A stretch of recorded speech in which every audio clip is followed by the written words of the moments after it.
करिता गुरु को नमोस्तु, मैं बारी बारी करिता गुरु को नमोस्तु।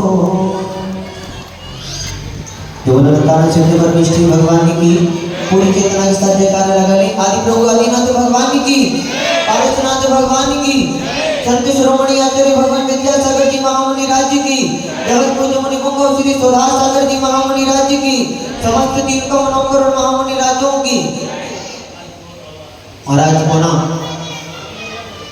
10 धर्मों की यात्रा में वह अंतिम दिन हम सभी के बीच। माताएं बहनें मेरी शांत हो जाए सभी, कुछ ही समय के प्रवचन मात्र ध्यान से सुन लें। कुछ ना कुछ सीख के जाएंगे आप मंदिर जी के प्रांगण से, ये बात पक्की है।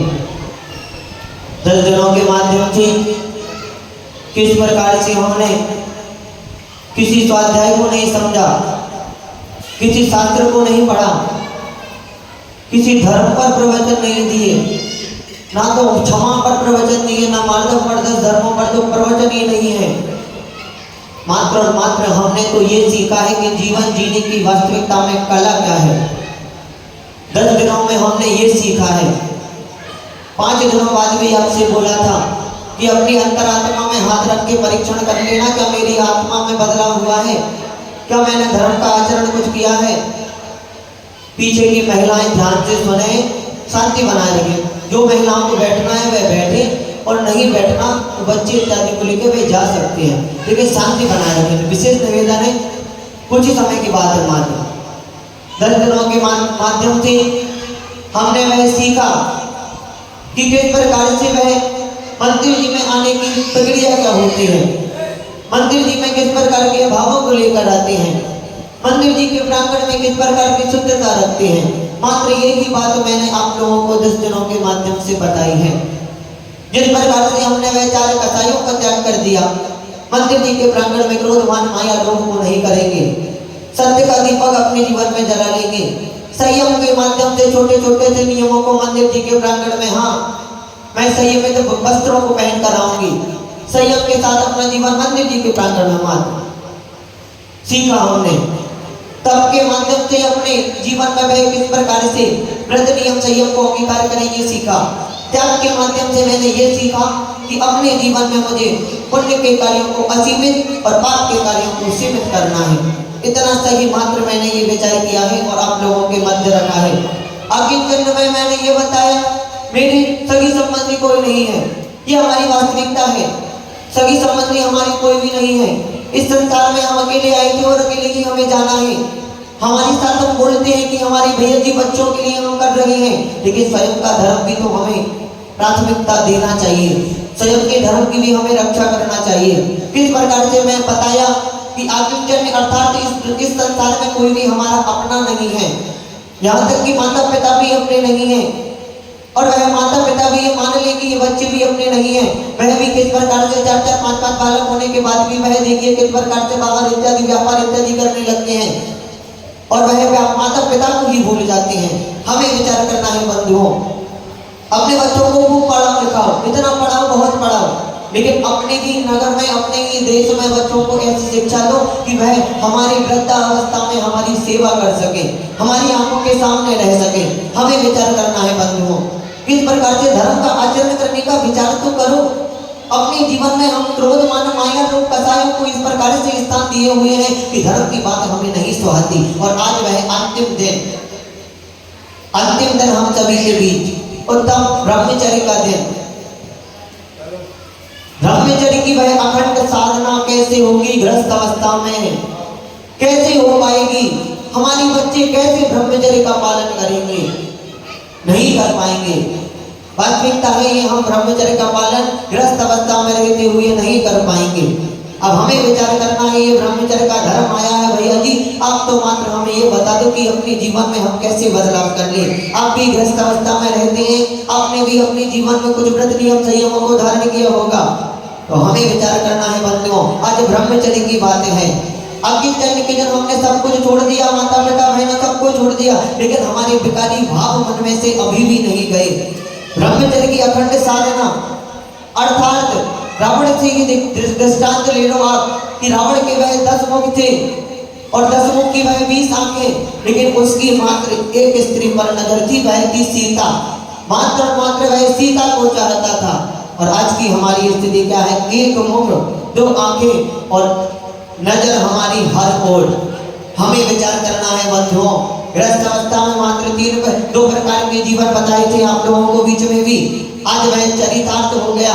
2 प्रकार के जीवन है गृहस्थ अवस्था में, सुन लेना। एक तो वह जो ब्रह्मचारी बन जाए, व्रत नियम संयम को अपने जीवन में अंगीकार कर ले, और दूसरा वह जो अपने कुल की परंपरा को बढ़ाने के लिए विवाह इत्यादि करके कुल की परंपरा को बढ़ाए, ना कि वह अब ब्रह्म का सेवन करे। 2 बातें बताई।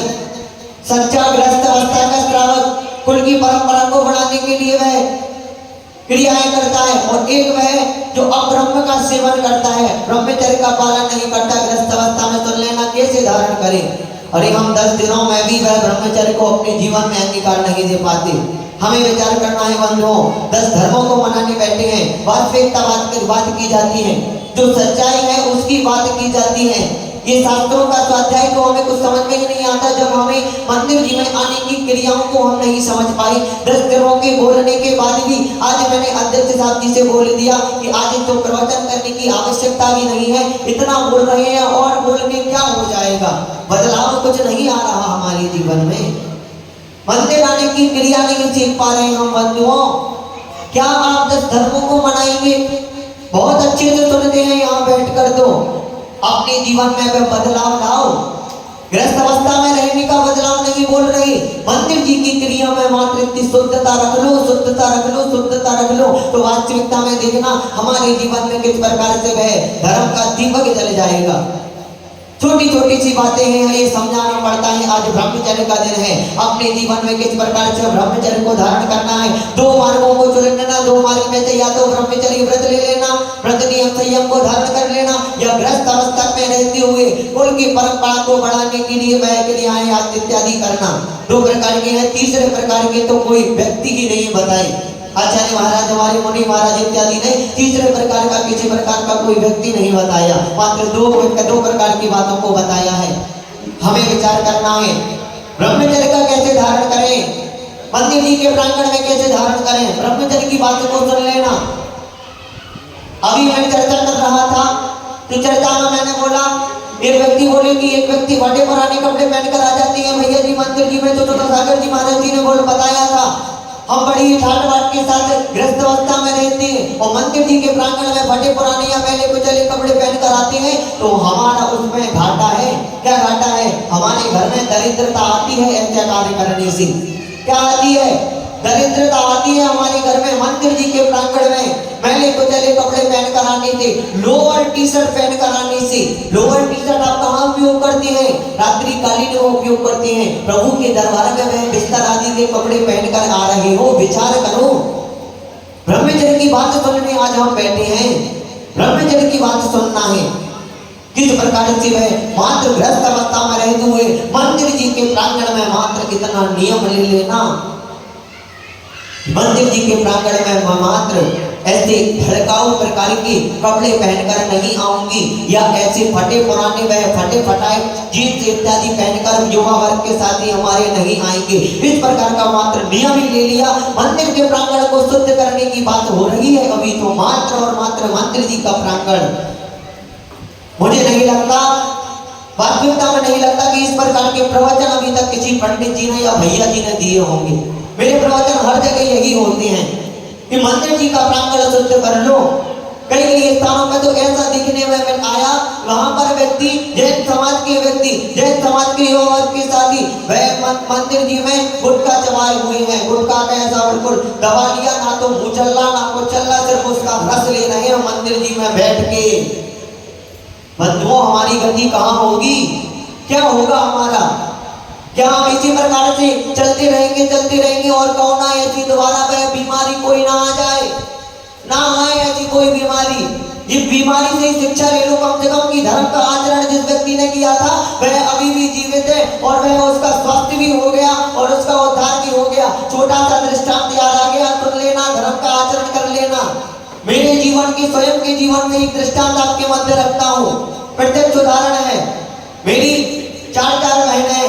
तीसरे नंबर की सिस्टर की इतनी अधिक तबीयत खराब हो गई कि वह वेंटिलेटर पर चली गई ग्वालियर में। ग्वालियर में जैसे ही वेंटिलेटर पर गई, ना तो कुछ बोलना ना तो कुछ चलना, और वह 3 दिन तक ना किसी से बोले, ना कुछ खाया ना कुछ पिया। और सुन लेना, और उन 3 दिन बीतने के बाद आचार्य गुरुवर के पास हमारे एक संघ के हमारी पहचान के भैया जी थे, उन तक बात को रखा तो आचार्य गुरुवर ने आशीर्वाद दे दिया कि स्वस्थ हो जाएंगी। और 3 दिन बाद जब डॉक्टरों ने बोला कि अब हमारे हाथ खड़े हो गए हैं, अब इनको आप कहीं भी ले जाओ, अब हम इनका कुछ नहीं कर सकते। सुनना, इस प्रकार से हम सभी के वह रोंगटे खड़े हो गए कि अब क्या होगा। बड़ी दम लगाई और गुरुवर का नाम लिया, और मात्र एक ही प्रयास, दिल्ली में एम्स हॉस्पिटल है, वह एम्स हॉस्पिटल में ले जाने के लिए एम्बुलेंस में एक डॉक्टर के साथ सिलेंडर आदि के माध्यम से वह एम्बुलेंस में लेकर गए। और जैसे ही वह एम्बुलेंस पर ले जा रहे थे तो डॉक्टर ने लिखवा लिया था कि हमारी कोई जान जिम्मेदारी नहीं है, अगर बीच में किसी प्रकार की कुछ घटना घट जाए तो। और ले गए उनको। ले जाने के बाद जैसे ही एम्स हॉस्पिटल में भर्ती किया, और वह एम्स हॉस्पिटल में सुबह 9 बजे ले गए थे, शाम को 5 बजे उन्होंने बता दिया कि इनकी किडनी खराब है, किडनी बदली होगी। अब किडनी का विचार कि किडनी कहां से लाएं। जीजा जी हमारे तैयार हुए किडनी देने के लिए। आचार्य गुरुवर के पास खबर पहुंची, संध्याकालीन का समय था, वह 6 बजे का समय। आचार्य गुरुवर के क्या शब्द थे, अरे उनको कुछ नहीं हुआ है, वह पैसे ले रहे हैं, मात्र वह पैसे ले रहे हैं, उनको किसी प्रकार की कोई बीमारी नहीं है। और अति से देखना, चमत्कार देखना, वास्तविकता में आचार्य गुरुवर के नाम का चमत्कार देखना। प्रातःकालीन 8 बजे का वह समय था कि हम लोग सभी वह तैयारी कर रहे थे किडनी इत्यादि ट्रांसप्लांट करवाने की। और वह डॉक्टर आया, हमारी मीटिंग हुई, और मीटिंग में उन्होंने वह रिपोर्ट इत्यादि में बता दिया कि इनको किसी प्रकार की कोई बीमारी नहीं है। बंधुओं, हमारे जीवन में गुरुओं का ऐसा अतिशय होता है। ये प्रत्यक्ष उदाहरण आप लोगों को इसलिए सुनाया कि गुरुओं के माध्यम से हम अपने जीवन में किस प्रकार से बदलाव कर सकते हैं। अरे सच्ची श्रद्धा तो रखकर देखो, देवशास्त्र गुरु के प्रति सच्ची श्रद्धा रखकर देखो कैसे बदलाव होते हैं हमारे जीवन में। और कहाँ वह वेंटिलेटर पर ग्वालियर में उनको मृत घोषित तक कर दिया था, लेकिन वह दिल्ली एम्स हॉस्पिटल में 8 दिन रहने के बाद पूर्ण स्वस्थ हो गए, और आज तक किसी प्रकार की कोई बीमारी नहीं है। हमें विचार करना है बंधुओं, ये प्रत्यक्ष उदाहरणों के माध्यम से आपको मात्र इतना ही प्रयास करा रहा हूँ कि अपने जीवन में धर्म को अंगीकार कर लो, गुरुओं के नाम को इतना सार्थक कर दो, गुरुओं के नाम का इतना गुणगान कर लो कि नहीं, सच्चे मेरे देव शास्त्र गुरु हैं मात्र, और मेरे देव शास्त्र गुरु ही हैं। आचार्य गुरुवर पर मुझे सच्ची श्रद्धा है, और ऐसी श्रद्धा है भैया जी, एक ना एक दिन ऐसा जरूर होगा। ये 10वें दिन प्रातःकालीन में चला जाऊंगा, ये 10वें दिन मैं बता रहा हूँ, ये बात तो बिल्कुल पक्की है और खरी खोटी है कि यहाँ के व्यक्तियों में और यहाँ धर्म के मार्ग पर जो व्यक्ति चल रहे हैं उनमें इतनी श्रद्धा अवश्य है, इतनी श्रद्धा है कि आचार्य गुरुवर घनौर नगर में जरूर आएंगे, जरूर आएंगे। मैं हमें श्रद्धा को अपनी जगाना है, छोटे छोटे से नियमों के माध्यम से मंदिर जी के प्रांगण को शुद्ध कर देना बंधुओं, मंदिर जी के प्रांगण को शुद्ध कर देना। आधा एक घंटे मत बैठो, किसी से वार्तालाप करने की इच्छा हो रही है तो क्यों बैठ रही हो, 10 मिनट में माथा टेक कर बाहर जाकर अच्छे से वार्तालाप करो। मंदिर जी के प्रांगण को अशुद्ध मत करना। विचार कर लेना अपने जीवन में किस प्रकार से हमें धर्म का आचरण करना है। आज बात हो रही है ब्रह्मचर्य धर्म की। वह विजया रानी, सुन लो ब्रह्मचर्य धर्म का छोटा सा दृष्टांत। विजया रानी और विजय राजा, उन दोनों का विवाह हुआ। विजया रानी का शुक्ल पक्ष का ब्रह्मचर्य में रहने का नियम था, शुक्ल पक्ष का, और वह विजय राजा का कृष्ण पक्ष का नियम था। और जैसा ऐसा सहयोग मिलने के बाद, दोनों का विवाह होने के बाद जब पता चलता है, वह कहती है श्रीमती जी मेरा ब्रह्मचर्य का नियम है कृष्ण पक्ष का, और जैसे शुक्ल पक्ष रखता है तो वह कहती है कि मेरा भी ब्रह्मचर्य का नियम है। और इस प्रकार वह पूरा जीवन अपना अखंड ब्रह्मचर्य की साधना में निकाले देते हैं। हमें विचार करना है बंधुओं, धर्म के माध्यम से, धर्म के दिनों में तो कम से कम ब्रह्मचर्य को अपने जीवन में अंगीकार कर लेना। आचार्य गुरुवर के जीवन से शिक्षा ले लेना कि आज तक उन्होंने किस प्रकार से ब्रह्मचर्य की साधना की। आज तक उन्होंने अपने मुख से ब्रह्मचर्य की साधना का फल सुन लेना। आज तक उन्होंने अपने मुख से कभी भी किसी स्त्री का नाम नहीं बोला, आज तक नहीं बोला। हरिका माताओं दीक्षा देने के बाद की बात अलग है, साधारण महिलाओं का कभी उन्होंने, जहाँ तक कि ब्रह्मचारिणी दीदियों का तक का नाम नहीं बोला उन्होंने। वह बोलते हैं अशोकनगर वाली दीदी को बुलाया जाए। इस प्रकार के शब्द आचार्य गुरुवर किस प्रकार से अपने जीवन में अखंड ब्रह्मचर्य की साधना किए हुए हैं। बंधुओं, मात्र गुरुओं के जीवन से शिक्षा ले लो, गुरुओं के जीवन से शिक्षा ले लो। आचार्य गुरुवर के जीवन को याद कर लिया करो आंखें बंद करके, गुरुवर के जीवन को याद कर लिया करो कि अरे मेरे निर्गंध साधु हैं, निर्गंध साधु तपश्चर्या कर रहे हैं, क्या मैं मंदिर जी के प्रांगण में बिल्कुल सात्विक वस्त्रों को पहन करते नहीं आ सकता? हमें विचार करना है बंधुओं। और वह आज 10वां दिन हम सभी के बीच उत्तम ब्रह्मचर्य के रूप में अपने जीवन में छोटे छोटे से नियमों के माध्यम से सात्विक कपड़ों को पहनकर मंदिर जी के प्रांगण को वह शुद्ध बना लेना, तो वास्तविकता में आज का दिन मनाना हमारा सार्थक हो जाएगा। हमें विचार करना है चित्र और चरित्र, 3 प्रकार की बात आती है, चित्र और चरित्र। जैसा हमारा मन बनेगा वैसे ही हम चित्र देखेंगे, और जैसे ही चित्र देखेंगे वैसे ही हमारे परिणाम होंगे। पहले भी बताया था, घरों इत्यादि में आचार्य गुरुवर भगवंत की फोटो इत्यादि लगा कर रखा करो, कि जिससे हमारे मस्तिष्क में आचार्य गुरुवर के, हम कोई भी पाप का काम करें तो हमारे मस्तिष्क में वह आचार्य गुरुवर की छवि आ जाए और हम वह पाप के कार्य का त्याग कर दें। बंधुओं, मेरे माध्यम से 10 दिनों की अखंड साधना में मैंने पहले दिन भी बताया था आप लोगों को कि मैं आप लोगों से बहुत छोटा हूँ।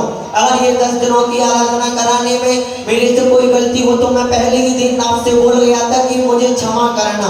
ये 10 दिनों के माध्यम से मैंने आपके समक्ष वह धर्म के मार्ग पर कैसे चलना है, गुरुओं ने मुझे जो सिखाया, गुरुओं के माध्यम से सुधा सागर जी महाराज जी ने जो सिखाया और गुरुओं के जीवन से मैंने जो शिक्षा ली वही आपके समक्ष मैंने परोसा है। और ये 10 दिनों की साधना में प्रातःकालीन की क्रिया से लेके अभिषेक शांति धारा की क्रिया से लेके बोली लगवाने की क्रिया से लेके और वह संध्याकालीन प्रवचन में, चाहे वह प्रतियोगिता हो, चाहे वह हमारी महिला वर्ग की कोई भी महिला हो, चाहे पुरुष वर्ग हो, चाहे हमारे महावीर वह सेवा दल हो, चाहे बालिका मंडल हो, चाहे किसी प्रकार के कोई बच्चे हो, चाहे हमारे साउंड वाले भैया हो, चाहे हमारे विवेक भैया संगीतकार हो, चाहे म्यूजिशियन भैया लोग हो, अगर मेरे मन वचन काये कृत कार्य अनुमोदना से 10 दिनों के माध्यम से अगर धर्म के मार्ग में आपको चलाने में कोई त्रुटि हुई हो तो मुझे छोटा समझकर क्षमा करना। आपके समक्ष मैंने 10 दिन दिए और मेरा वास्तविकता में, ये मैं पहले भी अध्यक्ष साहब को बोल रहा था, ये कोई दिखावटी काम नहीं, वास्तविकता में ऐसी समाज मुझे मिली है। 15 वर्ष मुझे हो गए पर्यूषण में जाते, लेकिन हर एक समाज में ऐसा होता है कि पंडित जी कोई पहले ही दिन आए और उनकी टांग खींचना पहले के दिन से ही प्रारंभ कर दिया जाता है। यह समाज मुझे ऐसी मिली, घर की तरह उन्होंने ऐसा मुझे सम्मान दिया है कि नहीं, आदरणीय भैया जी हैं और इस समाज की मैं बहुत ही प्रशंसा करता हूं कि किस प्रकार से उन्होंने किस प्रकार से धर्म के कार्यों को कराने में मेरा सहयोग दिया। मैं सबके लिए बारंबार सबसे उत्तम क्षमा मांगता हूं। अगर मेरे माध्यम से, किसी भी माध्यम से, मन वचन काय कृत कार्य अनुमोदना से बोलने में किसी भी प्रकार से कुछ गलती हो गई हो तो छोटा बालक समझकर, अपना बच्चा समझकर मुझे क्षमा करना। ज्यादा उम्र नहीं है मेरी, ज्यादा उम्र नहीं है, अभी फरवरी में मेरी शादी हुई है, ये भी बता दूं। गृहस्थ अवस्था में रहता हूँ, ऐसा कोई ज्यादा धर्म का भी आचरण नहीं करता, लेकिन अपने जीवन में धर्म को अंगीकार करे हुए हूँ। प्रतिदिन मंदिर जी में जाना, मंदिर जी की शुद्धता का ध्यान रखना, अपने जीवन में धर्म का आचरण करना, तो हमें वह धर्म के मार्ग पे मैं चलता आ रहा हूँ और नहीं बैठा जाता। 10 दिनों में घर में नहीं बैठा जाता कि अगर गुरुओं ने हमें कुछ सिखाया है तो समाज में जाकर कुछ हमें परोसना है, समाज के लोगों को कुछ सिखाना है। बंधुओं, मेरे माध्यम से अगर किसी भी व्यक्ति को मन वचन का ऐसे ठेस पहुंची हो, बुरा लगा हो कि भैया जी गलत बोल रहे हैं, भैया जी हमें शुद्ध पादक की क्रियाएं गलत बता रहे हैं, या किसी भी प्रकार से, तो मैं बारंबार एक बार और सभी से उत्तम क्षमा मांगता हूँ। किसी भी प्रकार की गलती हो गई हो तो मुझे छोटा समझकर बारंबार उत्तम क्षमा करना। और आज उत्तम ब्रह्मचर्य के दिन अपने जीवन में वह 10 धर्मों को अंगीकार करते हुए बताया ना, दिन भर है तैयार तू पाप कमाने के लिए कुछ तो समय निकाल प्रभु गुण गाने के लिए।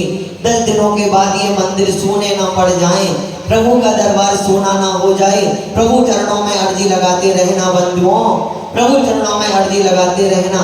10 दिनों की ऊर्जा को हमने इस प्रकार से ग्रहण कर लिया, 365 दिन की ऊर्जा प्रभु चरणों से हमें मिल गई है, तो यह ऊर्जा हमें बनाए रखनी है और प्रभु चरणों के माध्यम से प्रभु के दरबार में कुछ ना कुछ समय देते रहना। और जो समय दो, जो भी समय दो, वह सम्यक क्रिया के साथ समय देना। बोला क्या बोला? सम्यक क्रिया के साथ समय देना। मंदिर जी में ऐसा नहीं कि 3-3 घंटे बैठे हैं और सिर्फ वार्तालाप एक दूसरे के राग द्वेष की बातें हम कर रहे हैं। मंदिर जी के प्रांगण को शुद्ध कर लो, वास्तविकता में देखना हमारे जीवन में किस प्रकार से परिवर्तन आएगा।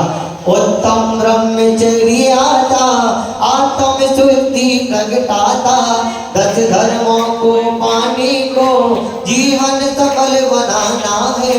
धर्मों को धारो, ओ धर्मों को धारो, नरवग सफल बनाओ रे। 10 लक्षण है प्यारा पर इसे मनाओ रे हो, 10 लक्षण है प्यारा पर इसे मनाओ रे। जब आनंदानंद चित्त परमेष्ठी भगवान की।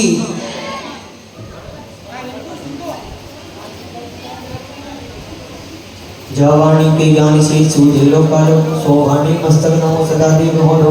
हे जनवाणी भारती तो विदपूर्ण है, जो तेरो शरणा में सो पावे सुनते। तेरे बजो और भक्त को गुरु सेवा निर्गत, दया धर्म वाले सदा यही मोक्ष पावन।